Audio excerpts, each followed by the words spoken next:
Self development BD school. এটাও কিন্তু একই কথা, এটা কিন্তু পরিবর্তনশীল এন সংখ্যক, এটা অনেক মান হতে পারে। এটিকে যদি আমরা বেসটাকে এ ধরি আর পাওয়ারটাকে এন ধরি, সেক্ষেত্রে কিন্তু আমরা এভাবে লিখতে পারি, দেখো এ গুণন এ গুণন ডট ডট ডট ডট, এই পুরোটুকু কি এন এন সংখ্যক হবে কিন্তু। কি কেমন?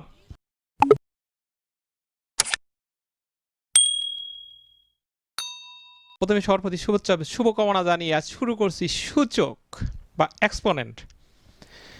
সূচক এবং এক্সপোনেন্ট কি এবং কিভাবে কাজ করে সেগুলো বিস্তারিত জানবো। এরপরে এটা হলো প্রথম ক্লাস, এরপরে অনেকগুলো ক্লাস পর হবে, সবগুলো ক্লাস জানবে এবং দেখবে, বুঝবে, তাহলে আর কোনো সুযোগ নেই, কোনো সমস্যা থাকবে না। আসো উদাহরণের মাধ্যমে আমরা প্রথমে শিখে নেব সূচক।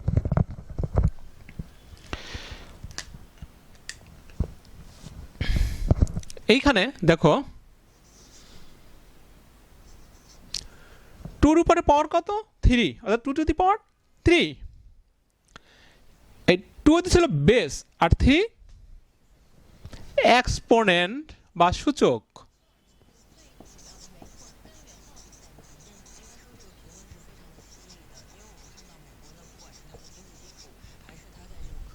বা ঘাত, যাক যেটা বলি না কেন, আমরা ইন্ডেক্স বলতে পারি, পাওয়ার বলতে পারি, ইন্ডেক্স বলতে পারি, পাওয়ার বলতে পারি। আমি অনেকগুলো লিখলাম যে বোঝার সুবিধা অর্থে, আর জন্য কোনো সমস্যা থাকে না, এই জন্য অনেকগুলো লিখলাম। তারপরে এখানে দেখো এটা কি নিচে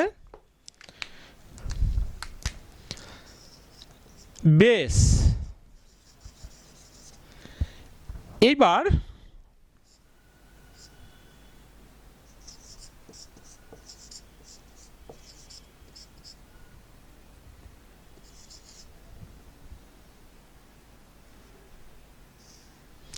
এই পুরোটুকু এটা হলো কি রাশি।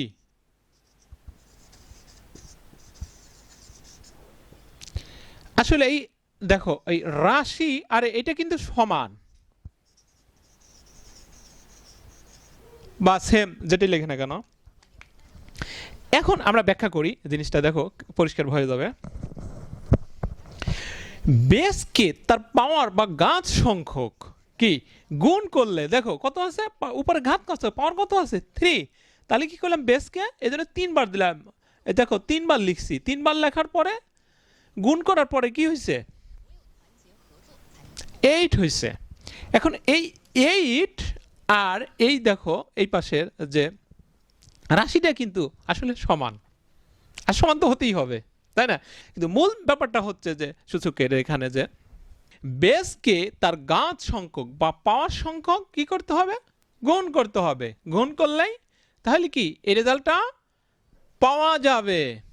আশা করি পরিষ্কার হয়ে গেছে, আর কোনো সমস্যা থাকার কথা না। তারপরে দেখো যদি এটাকে এন সংখ্যক করা হয়, এটাও কিন্তু একই কথা, এটা কিন্তু পরিবর্তনশীল এন সংখ্যক, এটা অনেক মান হতে পারে। এটিকে যদি আমরা বেসটাকে এ ধরি আর পাওয়ারটাকে এন ধরি, সেক্ষেত্রে কিন্তু আমরা এভাবে লিখতে পারি, দেখো এ গুণন এ গুণন ডট ডট ডট ডট, এই পুরোটুকু কি এন এন সংখ্যক হবে কিন্তু। কি কেমন? এভাবে যদি এখানে চেঞ্জ করে সংখ্যা দেই, একই ব্যাপার হবে, সংখ্যা দিলেও একই হবে। হ্যাঁ কেমন? এইখানে এই দেখো 2 দিছি, আমরা এই 2কে যদি এইখানে বেস ধরে এখানে করি, লিখি, একই কথা হবে।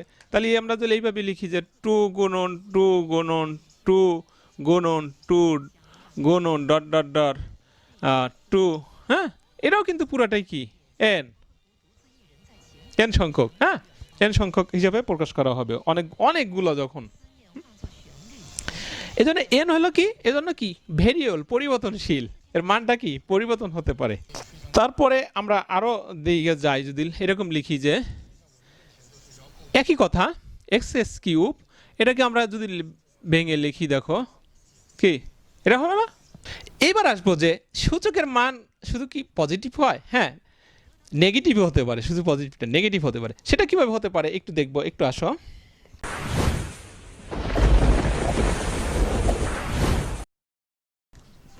যদি আমরা লিখি এখানে যে মনে করো এটা সমান কত হবে,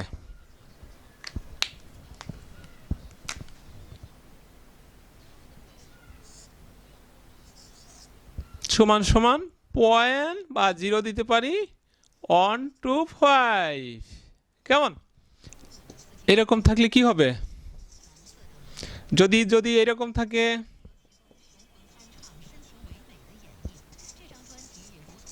কেমন, অর্থাৎ কি আমরা কি জানি বিয়োগ থাকলে কি হয়, ভাগ হয়ে যায়। কেমন? আমরা আরো দেখব যে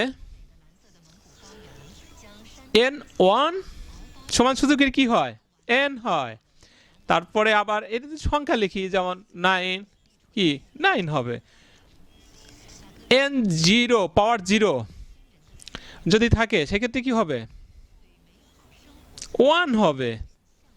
এটা কি হয়, কিভাবে হয় একটু দেখো, যদি আমরা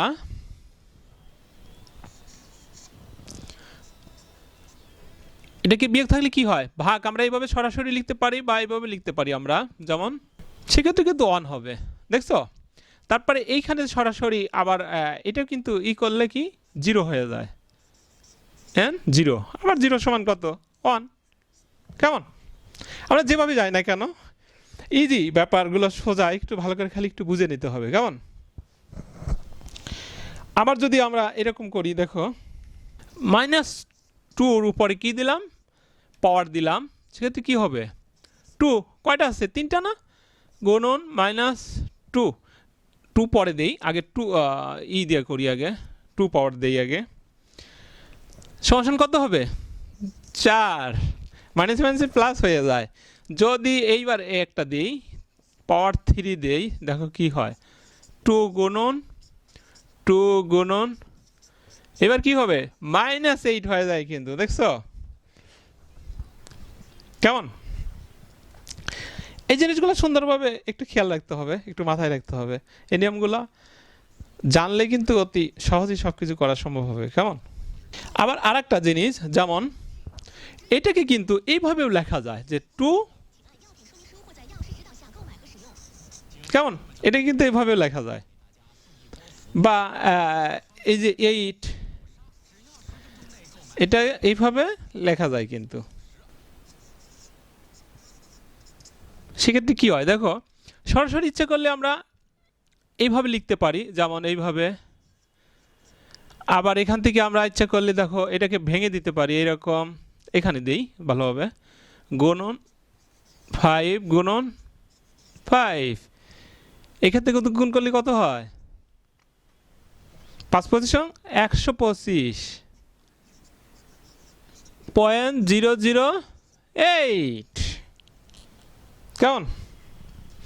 তাহলে এইভাবে নেগেটিভ পজিটিভ বিভিন্ন মান কিন্তু এরকম হতে পারে, তাই না সূচকের। তাহলে প্রথম থেকে শেষ পর্যন্ত আসলে সূচক কি এবং এখানে কিভাবে ঘটে, পাওয়ারগুলো কোন দিকে চলে যায়, নেগেটিভ কিভাবে হয়, পজিটিভ কিভাবে হয়, আমরা কিন্তু সুন্দরভাবে জানতে পারছি। আরও বিস্তারিত জানার জন্য আরও যতগুলো ভিডিও আছে সবগুলো ভিডিও তোমরা কি করবে পরিষ্কারভাবে সবগুলো দেখলে আর মনে করি কোনো ধরনের সমস্যা থাকবে না। কেমন? পরিশেষে সবার প্রতি শুভেচ্ছা এবং শুভকামনা জানিয়ে এখানে শেষ করছি। খোদা হাফেজ।